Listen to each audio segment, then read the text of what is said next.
just not to be rude or teach Granny to suck eggs, but don't forget to let anybody else in if they're sitting in the background. Absolutely, I don't know if you are expecting, because I've done that before and they've sat there and waited. So there was somebody waiting to come in just as you said that, and she's going to arrive any moment, and it's somebody you know, Claire. Oh, good job. I thought she was coming. Yeah, I did think she was coming.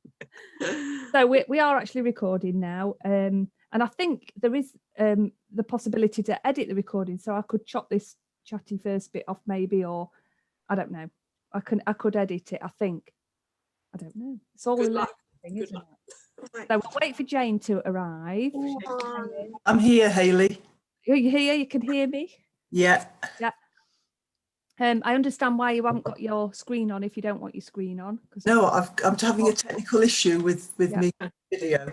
Right. But just to say that Jane has problems with her eyes, so that's looking at screens isn't great for her. So don't put your screen on even if you can. Thank you. That's what I was going to say.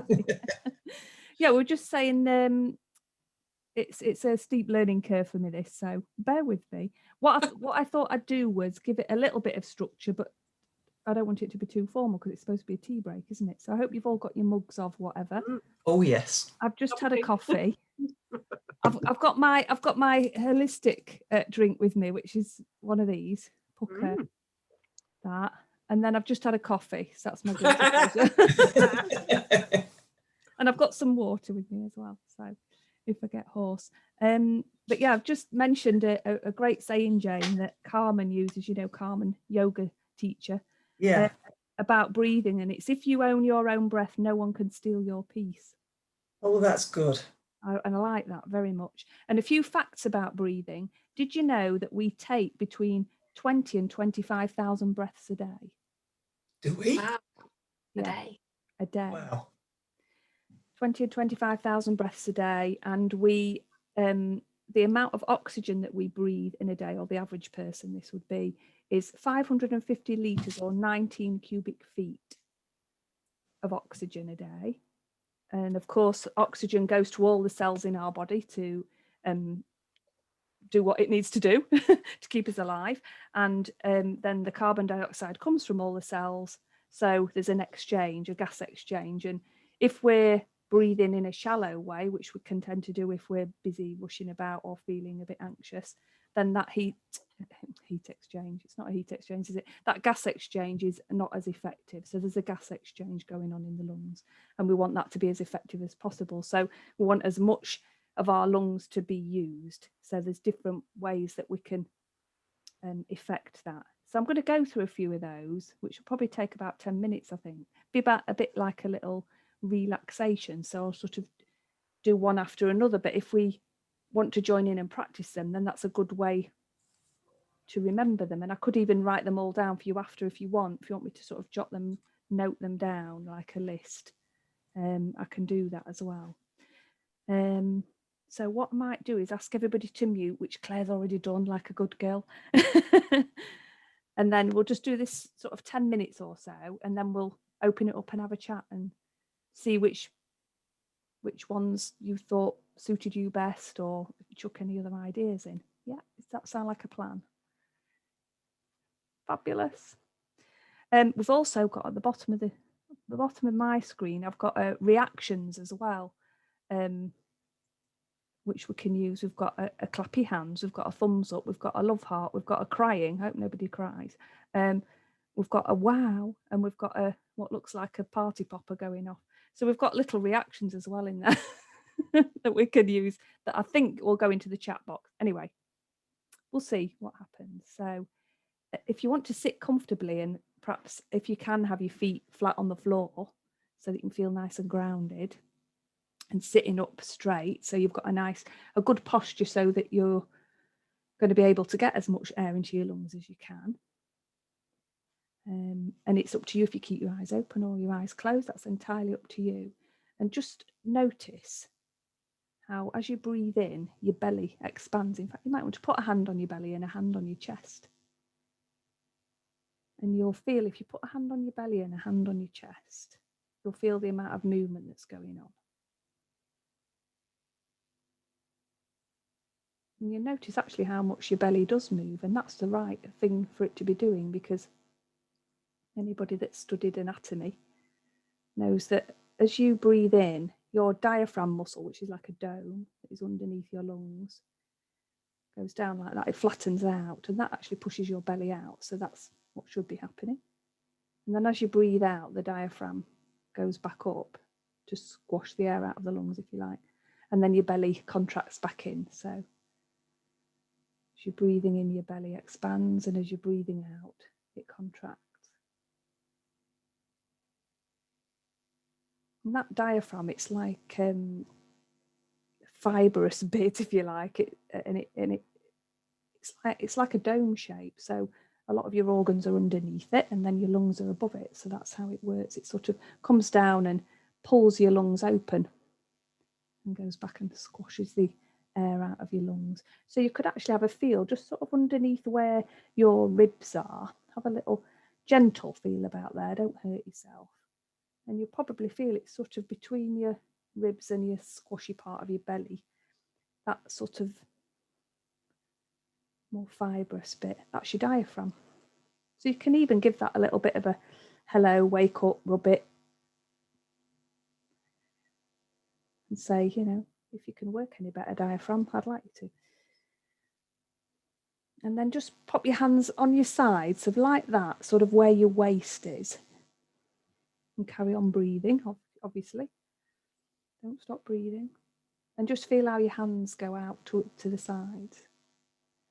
So how your sides actually expand as you breathe in and go in. So your belly expands and contracts, and your sides expand and contract. And what's actually happening is your whole body's breathing. Every cell in your body's breathing, isn't it? If you think about it, it's taking in oxygen and it's expelling carbon dioxide.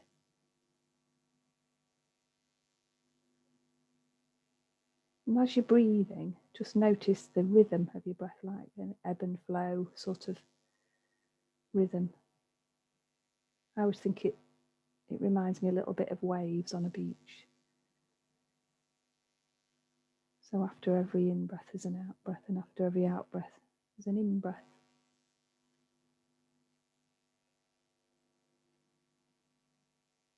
And if you wanted, you could also just pop your hands on your back, depending how flexible you are, and don't hurt yourself. But if it's comfy for you to do so, to put your hands on your lower to middle back. I can feel more if I shut my eyes. Shut out that sense, then I can switch on the feeling sense a bit more. And you'll feel how you're breathing into your back as well, into that kidney area. So your back expands and contracts with each breath.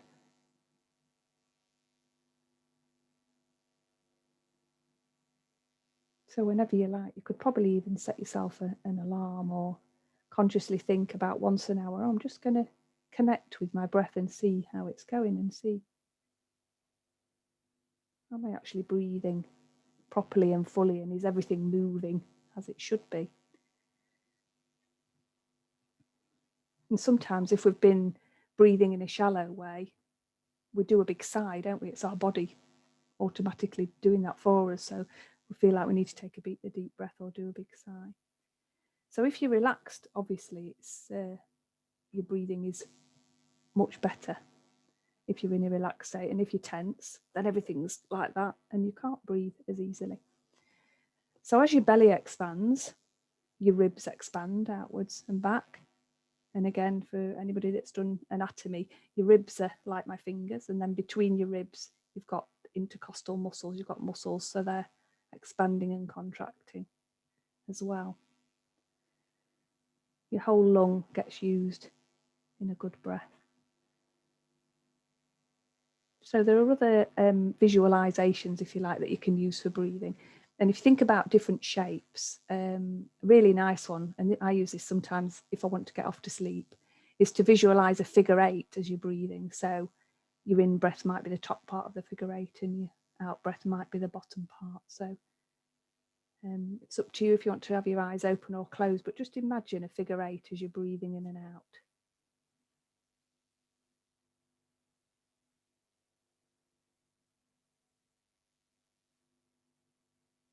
It's just a nice, smooth, flowing shape.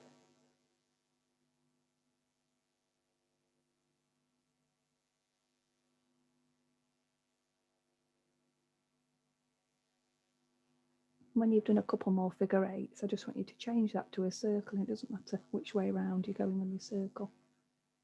Just change it to a circle, going round on a circle. So half of the circle would be your in-breath, and the other half would be your out-breath.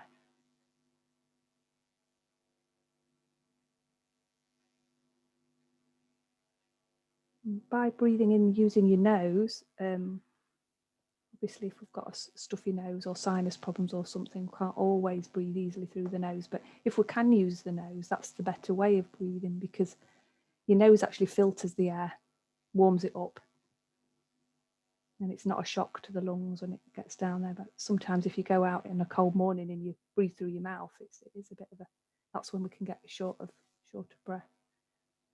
So your nose does a great job of filtering the air and warming it up. Conditioning it, I think is the word, so that it's in a good state for your lungs. So using your nose to breathe is the better way.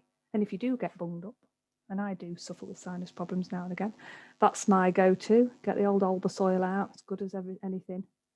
And it's, yeah, and it's antiviral and anti this, that and the other.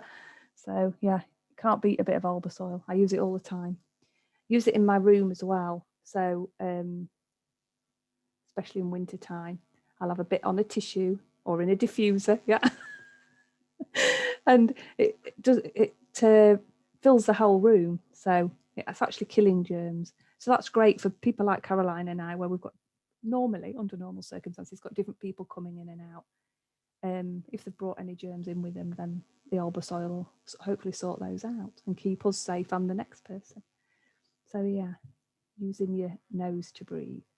So just carrying on with that circular shape. And when you want to change direction, before you change direction, just consider this. To change direction in a flowing way, and I learnt this from a Tai Chi fella, you know the yin yang symbol. So you've got your outside part of the yin yang symbol, and then you've got like a half circle and a half circle. So if you go down that middle part of the yin yang symbol, then you change direction in a nice flowing way. So you'd be going one way around your circle. And then to change direction, you go through the middle of the yin yang symbol, and then you go the other way around the circle. So that's a nice way to change direction if you're doing anything circular. If you're doing any exercises circular, you could employ that the same way, rather than coming to a full stop and then going the other way. So that's how you can change direction of your circle if you're using the shapes for your breathing. And then there's square breathing. Don't know if anybody's ever heard of square breathing, but that's where you're visualizing a square shape. So in breath, pause, out breath, pause. So you're holding your breath a little bit. In, hold, out, hold. So just do that for a couple of squares. So there's all these shapes we can use to help us with our breathing.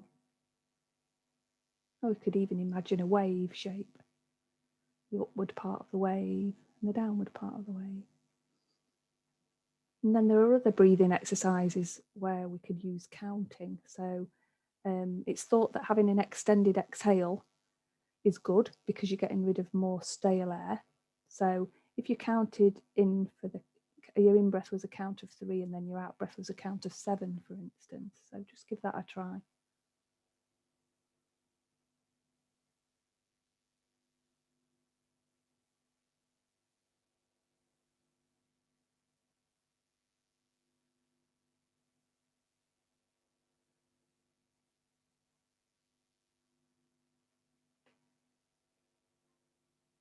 And if that's comfortable, you can then extend it. But start off on quite a low number that you're comfortable with, and then you could extend it to perhaps 5 and 9 or 7 and 11, something like that. Other little tips for breathing are to have a mantra.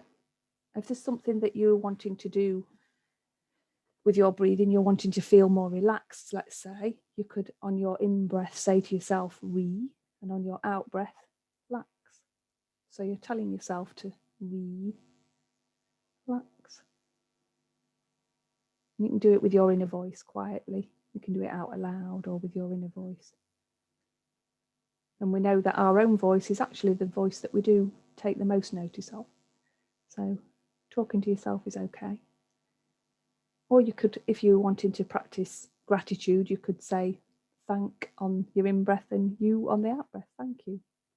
Practicing gratitude. So anybody that's ever done Qigong or Tai Chi will know that the different movements in those practices are helpful for breathing. And I know Mary has, because Mary's my mum, and she does Tai Chi and Qigong. And some of the exercises in Tai Chi and Qigong are great for opening the chest and getting good lung function, particularly movements where you're actually opening the arms outwards or opening the arms upwards. So you could consider those as well. You could, again, when you're talking to yourself, you could ask yourself to breathe in peace, breathe out tension, breathe in pure energy, breathe out stagnant energy, any of those things, creating a feeling of space in the whole of your body. You could ask yourself to breathe in your favourite colour and then breathe out a foggy grey colour.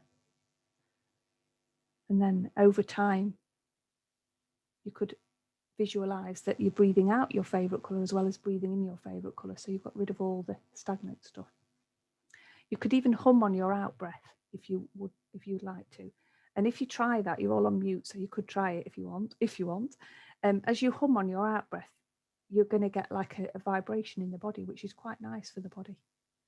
So you breathe in. And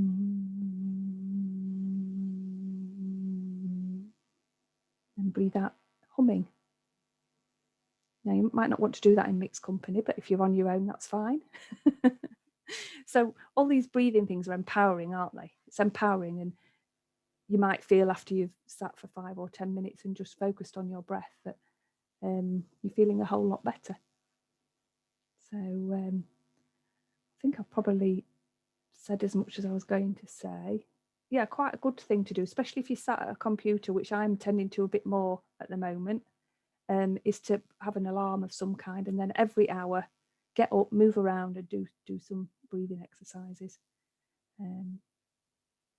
So I'm going to ask you if you'd like to unmute now, and they can all have a chat. So everybody could unmute, I think. I don't think with a group size of 5 we're going to get too rowdy, are we?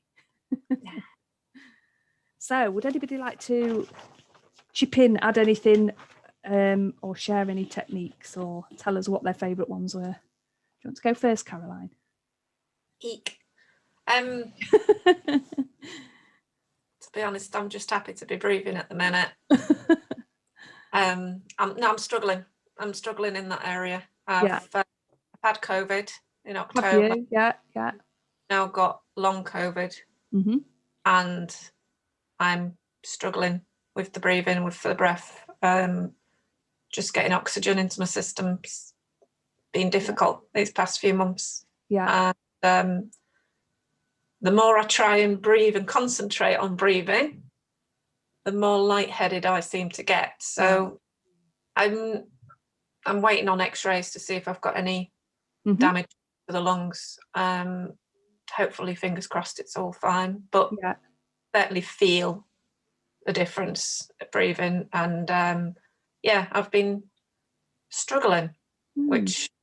Do you still work at the dentist's normally? No, I haven't worked at the dentist for about 18 months now. Which, to be fair, is probably a good thing, because it's the last place I want to be at the minute. Absolutely. And I can't see me going back. They've not been in contact with me for a long time, so I think we're done there.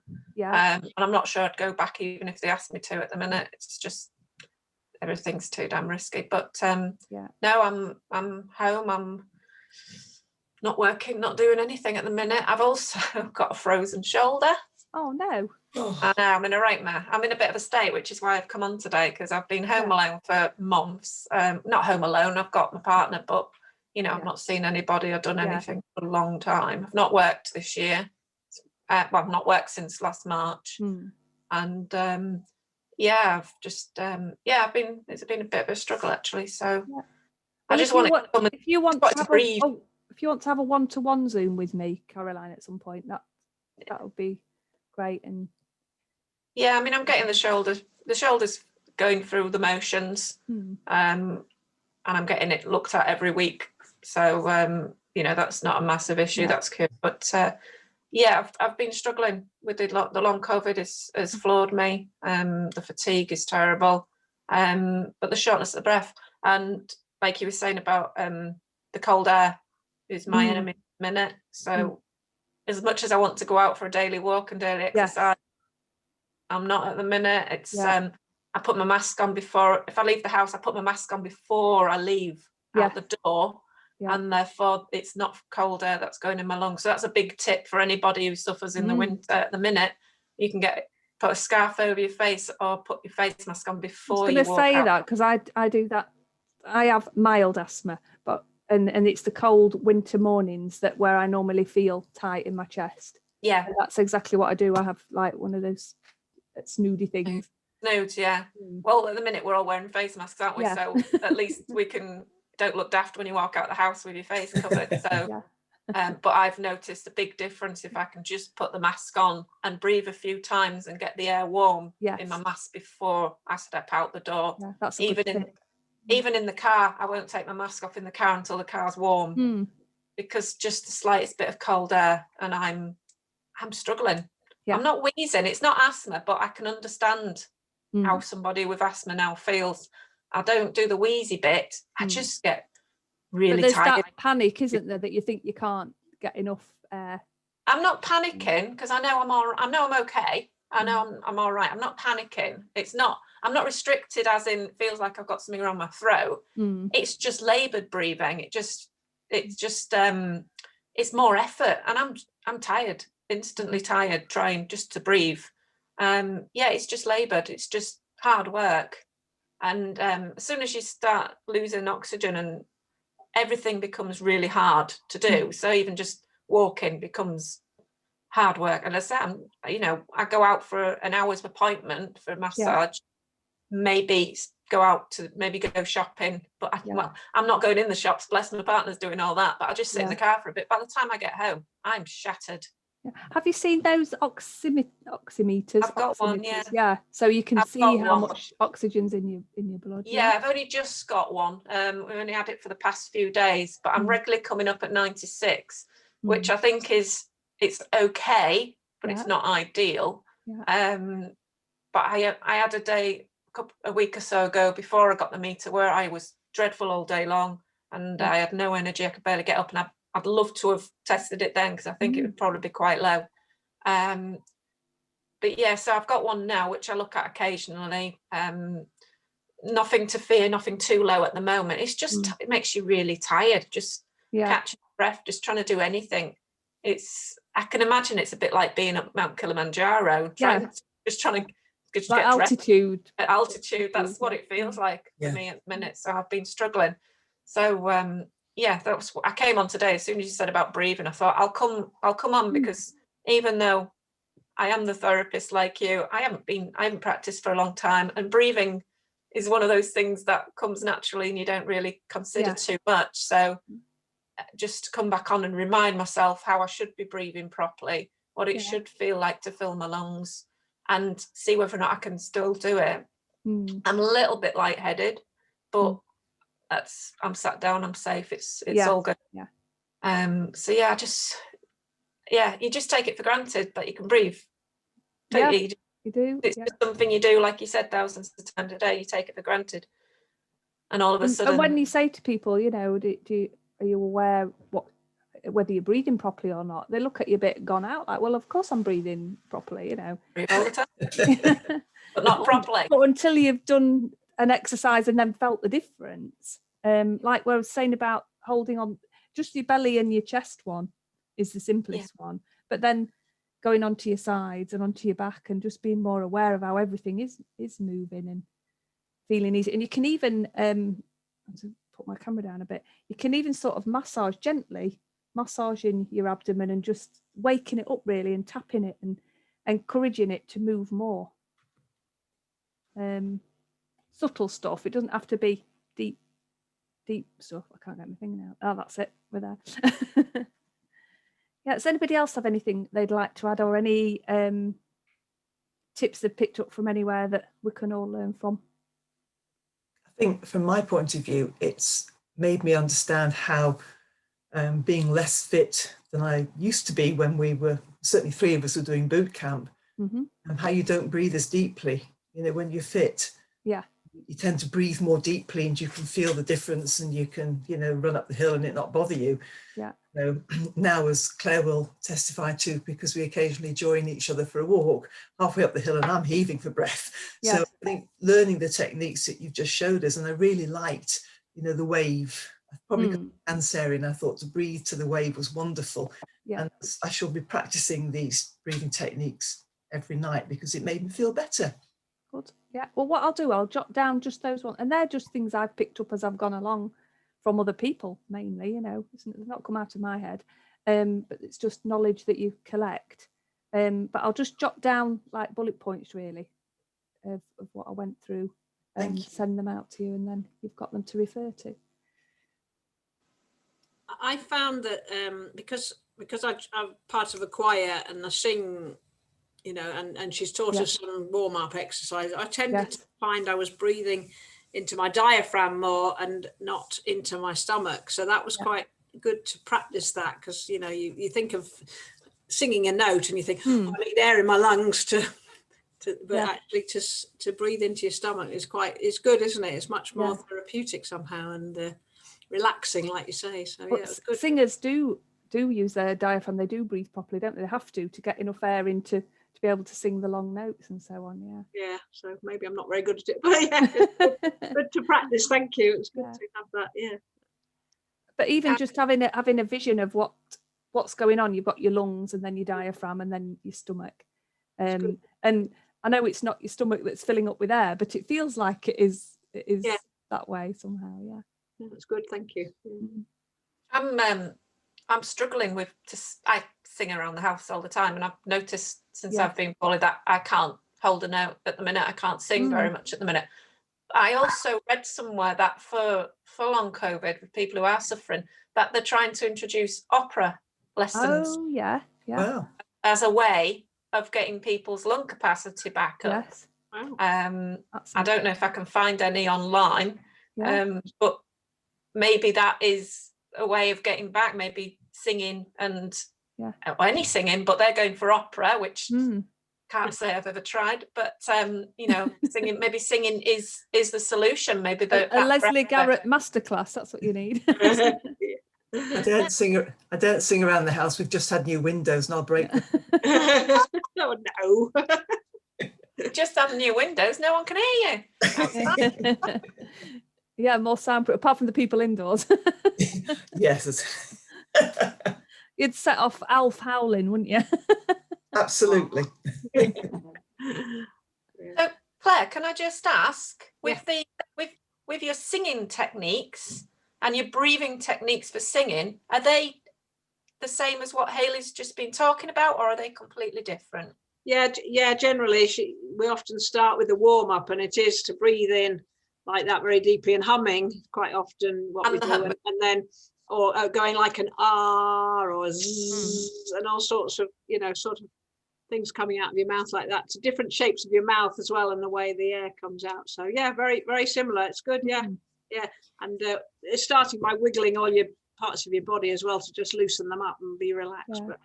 But otherwise you might tend to, I tend to do that with my shoulders as well. Be less tense. We all do that. I don't know if you've ever seen anybody when they've been just about to go on stage and sing, you know, even rock singers, and I think it was Ozzy Osbourne that came to my head.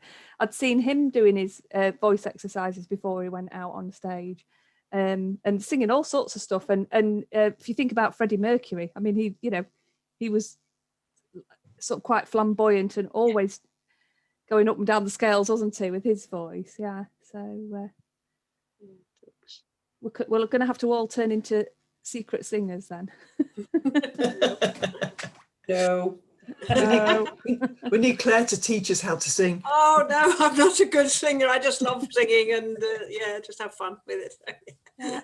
But if I come across any other little gems from like the Tai Chi chap that I know or anything else, I'll let you know. You know, if I discover anything else that I think might be of help. But that's just information I've gathered that came to mind. I just thought, what do I know about breathing? Let me have a think. And anything else? But yeah, please do share, and I'll pass on, or we can put on Facebook or whatever and share Well, the good news. If you can't sleep, the breathing in and holding and breathing out, and you think, I'll count these. Yes. And I've never yet known how many I've done because I've gone off to sleep. That's Yeah. Yeah. Good. Start counting. Yeah. Yeah. Counting your breaths. So I said about counting, 1, 2, 3 on the in and 4 on the out, but yeah, actually counting your breath, 1 breath, 2 breaths. Yeah, that's great for getting you relaxed and off to sleep. Yeah. Deep breaths, of course, deep in and deep out. Yeah. But can you think back to when you were going to Tai Chi regularly? I'll call you Mary for the purposes of this, even though you're my mother. When you were going regularly to Tai Chi lessons and Qigong, did you do anything at the beginning, warm up, breathing? Oh, yes. Anything? Yeah. Yeah. When we did half an hour's Qigong and an hour's Tai Chi, Yeah. and always in the Qigong, you did deep breathing. Yeah. You breathe, you did a breath in and you held it for 10. Mm. And then you breathed out slowly, slowly, slowly, slowly. Yeah. And we did that about 5 times. And it's amazing how you got better and better at the holding it. Yeah. 10. To start with, you couldn't. Yes. But by the time you did 5, you could hold that Wow. 10 as it was in. Yeah. And obviously your lungs had expanded and yeah. Mm-hmm. Has anybody else done anything similar to that, which Tai Chi or Qigong or anything that, yoga's around breathing. You use your breathing during the exercise, and Pilates as well. Yeah, I've done Pilates and breathing's quite big in that, but obviously not been for a year. So, this session with you is really, really helpful. And at the end of a yoga, Pilates, Qigong class, you do feel different, don't you? You do feel Yes. Different. And as you've gone for walks like Jane and Claire does, and Caroline will be getting out a little bit more as you recover, Caroline, and you will recover. And I know Mary goes for short walks when the hip will allow. When you get back, you do feel like you've exercised your inside as well as your outside, your physical body, don't you? Yes. As well as your muscles. Yeah. So does anybody have anything else to add? Because I think that probably could be about it for this one, because it is supposed to be a tea break, isn't it? Because people have busy lives. But any of you, if you just want a catch up chat or anything, let me know, because like I'm a bit like Caroline. I've got more time on my hands. There's lots of things I should be doing, like my accounts, but I'd much rather sit and chat to somebody. So just, if you want to chat or catch up, Caroline, just let me know and we'll have a natter, or Claire or Jane. I've got a question. Yes. It's so lovely to see everybody. Can we do it again, please? Yes, please. Yeah. I'd like to do it once a week, and if we keep it sort of like 2-3/4 of an hour, I think then that's not difficult for most people, is it? If you've got a busy rest of the day. Yeah. Absolutely. So maybe what about the same time next week? Yeah. Works for me. Yeah. Fabulous. Yeah, thank you. Yeah. And what about, I don't know, what different topic could we sleeping? Yes. Send everybody to sleep. I've never had insomnia like it. Right. And the symptom, I'm really struggling to sleep, and I know I know what I should be doing. Yeah. And I know all the things I should be doing, and I'm still tossing and turning, and I'm still. But if you write a list down and share with us what should be doing, and then we might come in with bits that you haven't got on your list. Yeah. So we can share. Yeah. I'll make a list of hints and tips and things for getting a good night's sleep, and we can compare notes and see who's got something. I'm already thinking of 1 or 2. Yeah. There's probably a lot I haven't thought of that I really should be doing. But at 3 o'clock in the morning, you just can't remember what you're supposed to do. You're all over the place anyway. So. And also, if you've got something on your mind or a worry or a niggle, then that's when it's at its most heightened, Yeah. isn't it? Yeah. Yeah, it's the worst thing. Should we do sleep next week? Yes. Marvellous. We'll do sleep next week. I'll look forward. Can I just say it's lovely to see Mary again. I haven't seen you for ages. No. Can you remember what Jane looks like, Mum? Because Yes, I can. Yes, I can. Well, hopefully I'll get on top of my technological ignorance and sort the camera out for next week. Oh dear. But what I don't want you to do, Jane, is strain your eyes looking at a screen. So, you know, if you want to say hi and then turn your camera off, that's absolutely fine. We know you're there. Thank you. Okay. Right, we'll wrap up then if that's all right, ladies. I'll see you all next week. What I might do is set this as a recurring meeting, so it'll be the same link to get in every week.